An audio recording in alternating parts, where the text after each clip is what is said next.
اپنے ملک میں امن رکھو، روڈ پہ نکل کر غلط نعرہ نہیں لگانا، حالات خراب نہیں ہونا چاہیے۔ کیا مدد کر سکتے ہو؟ آسان طریقہ، 1450 سال پہلے رسول اللہ نے ہتھیار دیا، الدعاء صلاح المومن، دعا مومن کا ہتھیار ہے۔ روڈ پہ نکلنے کی بجائے 5 وقت مسجد کو بھر دو اور ظالموں کی بربادی کے لیے دعا کرے۔ ہتھیاروں میں جتنی طاقت نہیں ہے اس سے زیادہ طاقت اللہ نے مسلمانوں کی دعا میں رکھی ہے۔ لیکن بڑی معذرت کے ساتھ نہیں آتے ہو نا، مسجد کی طرف نہیں آتے ہو، سب طرف جانا چاہتے ہو، مسجد کی طرف نہیں آتے ہو۔ پھر کہتا ہوں کتے سے سیکھ لیا ہوتا، جب کوئی کتے کو ڈنڈا مارتا ہے تو کتا چلاتے ہوئے کسی اور کے دروازے پہ نہیں جاتا، کتا چلاتے ہوئے اپنے مالک کے دروازے پہ آتا ہے۔ کتے کو پتا ہے کوئی مار رہا ہے، اگر مار سے مجھے کوئی بچا سکتا ہے تو میرا مالک ہی بچا سکتا ہے۔ مسلمانوں، دنیا تمہیں اتنا پیٹ رہی ہے، دنیا تمہیں اتنا لوٹ رہی ہے، کتا پیٹنے کے بعد مالک کی چوکھٹ پہ آ جاتا ہے، تم انسان ہو کر کب آؤ گے مالک کے دروازے پر؟ اللہ کے دروازے پہ کب آؤ گے؟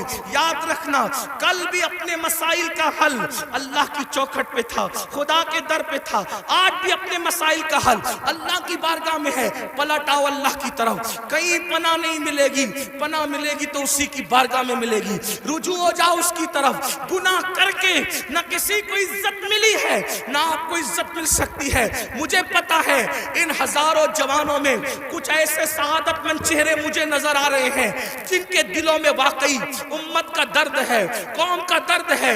وہ پلٹیں گے، وہ توبہ کریں گے، وہ نادم ہوں گے۔ ہاں ہاں میری قوم کے جوانوں، ضرور یاد رکھو ہر دروازے پہ جا کر کے اگر انسان جرم کا اعتراف کرتا ہے، دنیا کی عدالتوں کا دستور ہے جہاں پر جرم کو قبول کر لو تو عدالتیں سزا سناتی ہے۔ ایک میرے اللہ کی عدالت ہے، وہاں جرم قبول کر لو تو سزا نہیں سنائی جاتی بلکہ معاف کر دیا جاتا ہے۔ ہر جگہ کا دستور ہے کہ اگر جرم قبول کر لو تو لوگ ذلیل کرتے ہیں، یہ میرے اللہ کی شان ہے۔ جرم قبول کر لو تو یحب التوابین کا خوبصورت تمغہ گلے میں ڈال دیا جاتا ہے اور محبوب بنا لیا جاتا ہے۔ تو آؤ نا میرے بھائیو، اللہ سے دور کیوں ہو؟ وہ اللہ جس کا فرمان ہے کوئی میری طرف چل کے آتا ہے تو میری رحمتیں اس کی طرف دوڑ کر جاتی ہے۔ یاد رکھنا لڑکا لڑکی کے ناجائز تعلقات میں کوئی لطف نہیں ہے، یہ توائی ہے۔ آؤ اللہ سے تعلق جوڑیں، کیا بات، آؤ اس کے قریب ہو جائیں۔ میں نے تو یہ بزرگوں سے سنا بھی اور محسوس بھی کیا، سب سے تعلق جوڑنا مشکل ہے۔ توجہ ہے؟ کیا بات جی حضرت، رضا نگر رامپور والوں توجہ ہے، گرد نواز سے آنے والے سب سے تعلقات بنانا مشکل ہے۔ سب سے آسان اگر کسی سے تعلق بنانا ہے تو اللہ سے۔ جلدی ناراض نہیں ہوتا، توجہ، جلدی ناراض نہیں ہوتا، جلدی راضی ہو جاتا۔ رب کو منانا بہت آسان ہے، لیکن یہ میری قوم کی جفاکاریوں کا ماتم کون کرے؟ سب کو منانا چاہتے ہیں، رب کو نہیں منانا چاہتے، کیونکہ رب کی ناراضگی کی ان کے پاس اہمیت کیا ہے؟ سیٹ ناراض نہیں ہونا چاہیے، بیوی ناراض نہیں ہونا، حتیٰ کہ جن بچوں کو ہم نے پیدا کیا، جو ہم سے وہ بچے ناراض نہیں ہونا چاہیے۔ بچے کہے بیٹا ابا کھلونا لے کر آنا، بھول گئے تو کہتے بیٹا سوری، سوری بیٹا نہیں لا سکا، بھول گیا نا، کل لائیں گے۔ اس سنڈے نہیں لے کر کے چلے تفریح کے لیے، ہم بھی 50 بار سوری بول چکے اپنے بچوں کو، اس لیے کہہ رہا ہوں۔ ہاں لیکن آپ سے پوچھتا ہوں، اپنے چھوٹے چھوٹے بچوں کو منانے کی فکر ہے، وہ یار وہ رب، اب ذرا غور کرو اس کی نعمت پہ غور۔ چلے بات میں ختم کرنے لگا تھا، لیکن ایک بات بہت سوچنے کی ہے جی حضرت، اس کی نعمتوں پہ غور کرو۔ اللہ تعالیٰ پیدا ہونے سے لے کے مرے دم تک ہمیں آکسیجن دیتا ہے، اپنے گھر پہ کیا بل آتا ہے مہینے کا؟ کیا بات، کسی گھر بھیجا اللہ پاک نے کوئی بل بھیجا؟ کچھ مانگا اللہ نے؟ اگر 8 گھنٹے ڈاکٹر آکسیجن لگائے نا تو اتنا لمبا بل آتا ہے کہ انسان سوچنے لگتا ہے کہ میں کہاں چلا گیا تھا۔ یہی ہے نا؟ جی ڈاکٹر نے 8 گھنٹے کی آکسیجن دی تو ہزاروں وصول کر لیا، ہے نا؟ ہے نا؟ اللہ تعالیٰ نے پوری زندگی آکسیجن ہمیں فری میں، کچھ مانگا؟ بولو تو کچھ مانگا اللہ نے؟ مجھے بتاؤ تو صحیح، کچھ مانگا؟ اللہ نے کچھ نہیں۔ یہ زمین اللہ نے دی ہے چلنے کی، آسمان کا سائبان۔ میرے بھائی جب سوتے ہو نا تو یہ کیڑے مکوڑے ہمارے ناک اور کان میں نہیں جاتے۔ 99% لوگوں کے کان میں کیڑے مکوڑے، حالانکہ کیڑے کی فطرت ہے کہ جب سوراخ دیکھے گا تو اس میں گھس جائے گا۔ کیوں نہیں جاتے پتہ ہے؟ 60 فرشتے ہر انسان پر اللہ نے حفاظت کے لیے مقرر کر رکھا ہے۔ ناک اور کان میں کیڑے بھی نہ جائے میرا اللہ بچاتا ہے۔ سوچو تو صحیح نہیں، غور کرو۔ گھر سے نکلتے ہو نا اللہ کا نام لے کر، 2 فرشتے حفاظت کے لیے مقرر کرتا ہے جب تک گھر پر لوٹ نہیں جاتے۔ ماں کے سینے میں دودھ کس نے پیدا کیا؟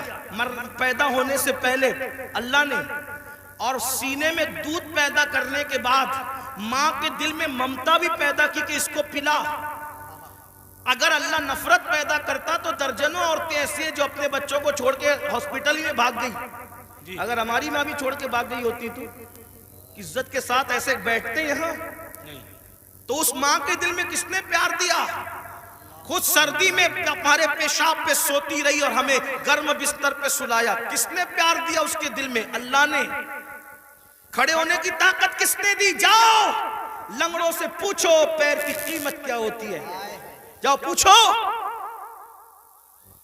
جتنی بے وفائی کرنا ہے میرے اللہ کے ساتھ کر لو، ایک دن اللہ کی عدالت ہے۔ اندھوں سے پوچھو آنکھ کی قیمت کیا ہوتی ہے۔ اگر اللہ آنکھ چھین لے اربوں خربوں روپے بھی دے کر کے تم اخیارے نہیں ہو سکتے۔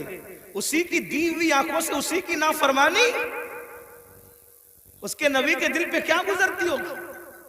سوچو تو صحیح۔ جا کر کے پوچھو زبان کی قیمت کیا ہوتی ہے، جس کی آواز نہیں نکلتی، جس کو منہ نہیں ہے، اتنی ساری نعمتیں لے کر بیٹھے ہو، پھر اس سے بے وفائی۔ اقبال نے کہا تھا بتوں کو تجھ سے امید، بتوں سے تجھ کو امیدیں، خدا سے نامیدی، مجھے بتا تو صحیح اور کافری کیا ہے؟ کفر کس چیز کا نام ہے؟ کہتے ہو اللہ نے ہمیں دیا کیا؟ میں نے کہا لگا قیمت آنکھ کی، لگا قیمت کان کی، لگا قیمت زبان کی، لگا قیمت کڈنیوں کی، لگا قیمت خون کی۔ ارے جن کو ڈائلیسس کیا جاتا ہے ان کو کتنے روپے ہر مہینے خرچ کرنے ہوتے ہیں، میرا اللہ روزانہ تازہ خون پیدا کرتا ہے۔ کچھ مانگتا ہے اس کے عوض میں؟ کچھ نہیں مانگتا، پھر بھی اس سے بے وفائی۔ کب تک ادھر ادھر بھٹکتے رہو گے؟ موت ہے۔ کب تک اس سے جفا کرو گے؟ موت ہے۔ کب تک اس کو ناراض کرو گے؟ موت ہے۔ میرے بھائیوں اتنا سوچو، دنیا میں اتنا دیا ہے، آخرت میں کتنا دے گا؟ وفادار تو بن کے دیکھ، وفادار تو بن کے دیکھ۔ سب کے لیے روئے ہونا، کبھی میرے اللہ کے لیے بھی رو کے دیکھ۔ سب سے دوستی کا ہاتھ بڑھایا نا، کبھی اس کے بھی دوستی کا ہاتھ اس سے بھی بڑھا کے دیکھو، کبھی ادھر بھی قریب آ کر دیکھو۔ میں پورے یقین سے کہہ رہا ہوں جس دن تم اس کے ہو جاؤ گے تمہیں کسی کی دعا کی ضرورت بھی نہیں پڑے گی، تم خود جس کے سر پہ ہاتھ رکھ دو گے اس کی قسمت بدل جائے گی۔ جس کے گھر میں تم جا کے بیٹھ جاؤ گے برکتوں کا نزول ہوگا۔ اس کے ہو کے تو دیکھو، آسان ہے اس کا بننا۔ گناہ سے نکلو، توبہ کرو، اللہ کو مناؤ، اللہ کو گڑ گڑاؤ، اللہ کی بارگاہ میں گڑ گڑاؤ، آہو بکا کرو۔ سب کے لیے رو چکے، اس کے لیے رو کے دیکھو کتنا سکون ملتا ہے۔ سب کے پاس گڑ گڑا چکے، اس کے پاس گڑ گڑا کے دیکھو کتنا قرار ملتا ہے۔ سب کے یہاں عرضیاں لگا چکے، اس کی بارگاہ میں عرضیاں لگا کر کے دیکھو۔ آخری جو بات کہنی ہے سنیں۔ ایک بہت خوبصورت جوان تھے، حضور علیہ السلام ان سے پیار کرتے تھے کیونکہ جوانی میں وہ سردار بن گئے تھے۔ سردار کس کے؟ قبیلے کے، قبیلے کے سردار بن گئے تھے۔ اس خوبصورت جوان کا نام حدیث میں دہیہ کلبی آتا ہے. بنو کلب کے سردار تھے, دہیہ نام تھا, دہیہ کلبی. حضور کی تمنا تھی یہ جوان سدھر جائے. یہ جوان, حضور جوانوں سے بہت پیار کرتے تھے اور جوانوں کے سدھرنے پہ حضور کو بڑی خوشی ہوتی تھی. اور حضور علیہ السلام جن جوانوں کے پیچھے کام ہوتی تھی ان جوانوں کے لیے بہت دعائیں بھی کرتے تھے, اس لیے کہ جوان جوان ہوتا ہے. حضور کی خاص توجہ جوانوں کی طرف تھی. دیکھو حضور علیہ السلام کے صحابہ حضور کے پردہ فرمانے کے تقریباً آدھی صدی تک کے لوگوں کی رہنمائی کرتے رہے, بلکہ پونا صدی تک. تو جو لوگ سب جوان تھے تبھی تو نا. سعد ابن ابی وقاص اس وقت جنگ میں شریک ہوئے جب ان کے چہرے پہ داڑھی بھی نہیں نکلی تھی. مولا علی 9 سال یا 8 سال کی عمر کے تھے جب آپ نے کلمہ پڑھا. حضرت سیدنا فاروق اعظم 30-32 سال کے تھے جب آپ نے کلمہ پڑھا. حضور نے ٹارگٹ جوانوں کو کیا, اس لیے میرا بھی دلچسپی کا عنوان میری قوم کے جوان ہے. مجھے پتا ہے جب کوئی جوان سدھرے گا انقلاب آئے گا, بلکہ جوان سدھرے گا تو بڈھے اور بچے دونوں سدھر جائیں گے. کیوں؟ کیونکہ جب جوان بیٹا مسجد جائے گا, جوان بیٹا مسجد جائے گا تو بوڑھا تو شرم کے مارے مسجد آنا ہی ہے کہ وہ سدھر گیا, اب میرے پیر قبر میں لٹک رہے, میں گھر میں کیسے بیٹھوں. اس نے تو سدھر نہیں ہے. لیکن جوان باپ کو جب بچہ مسجد جاتے دیکھے گا تو بچہ باپ کی انگلی پکڑ کر خود ہی جائے گا. تو ایک جوان سدھار دو, گھر کے 2 خود ہی سدھر جائیں گے. اس لیے اقبال نے بھی جوان کو ٹارگٹ کیا, کہتے نہیں تیرا نشیمن قصر سلطانی کے گنبد پر, نہیں تیرا نشیمن قصر سلطانی کے گنبد پر, تو شاہی ہے بسیرا کر پہاڑوں کی چٹانوں میں. اور عقابی روح جب بیدار ہوتی ہے جوانوں میں, نظر آتی ہے ان کو اپنی منزل آسمانوں میں. چھوڑ دو گناہ, اگر جوانی میں گناہ چھوڑ دو گے اللہ کے محبوب بن جاؤ گے, اللہ کے مقبول بن جاؤ گے. جوانی میں گناہ چھوڑ دو گے, توبہ کرو گے, جنت میں رسول اللہ کا پڑوس نصیب ہوگا. اگر جوانی میں گناہ چھوڑ دو گے اللہ بڑھاپا عزت سے بھرپور کر دے گا. جو لوگ جوانی میں گناہ چھوڑتے ہیں اللہ انہیں عزت والا بڑھاپا عطا کرتا ہے, وقار والا بڑھاپا عطا کرتا ہے.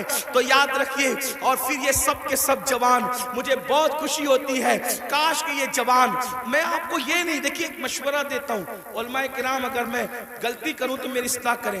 میں آپ کو لباس بدلنے کے لیے نہیں کہہ رہا ہوں, آپ کوئی لباس پہنیے شریعت کی حد میں رہ کر. توجہ, شریعت کی حد میں رہ کر آپ کوئی لباس پہنے. آپ کو میں دل بدلنے کے لیے کہہ رہا ہوں, کردار بدلنے کے لیے کہہ رہا ہوں. ہمارے یہاں لباس جبے کبے کرتے کی وہ اہمیت نہیں ہے جو خشیت ربانی کی اہمیت ہے. لباس کوئی ہو, دل خوف اور خشیت والا ہو, سر پہ امامہ ہو یا نہ ہو, لیکن کردار متاثر کرنے والا ہو. کھانے سے پہلے آپ کی طبیعت میں نمک چکھنے اور نہ چکھنے کی طرف دلچسپی ہو یا نہ ہو. میں سنت کو حقیر نہیں سمجھ رہا ہوں, واللہ کبھی نہیں, لیکن آپ سے کہہ رہا ہوں آپ کی طبیعت میں کھانے سے پہلے نمک چکھنے پہ دلچسپی ہو یا نہ ہو, لیکن عشق رسول کی لذت کی طرف آپ کی دلچسپی ضرور ہونا چاہیے. اہمیت اس طرف ہے, چہرے سنوارنے کی بجائے کردار سنوارو. اپنے سروں کی ٹوپیاں خوبصورت کرنے کی بجائے اپنے کردار کو خوبصورت کرو. اگر کوئی 2 گھنٹہ بس میں تمہارے بازو میں سفر کر لے تو وہ کتنا بھی کٹر متعصب ہو, اس کی فکر بدل جانا چاہیے. اور جب وہ کسی اپنے سے ملے تو کہہ کے ملے میں بھی کسی مسلمان کے ساتھ سفر کر چکا ہوں. لوگ جو کہتے ہیں مسلمان ایسے نہیں ہوتے, بلکہ مسلمان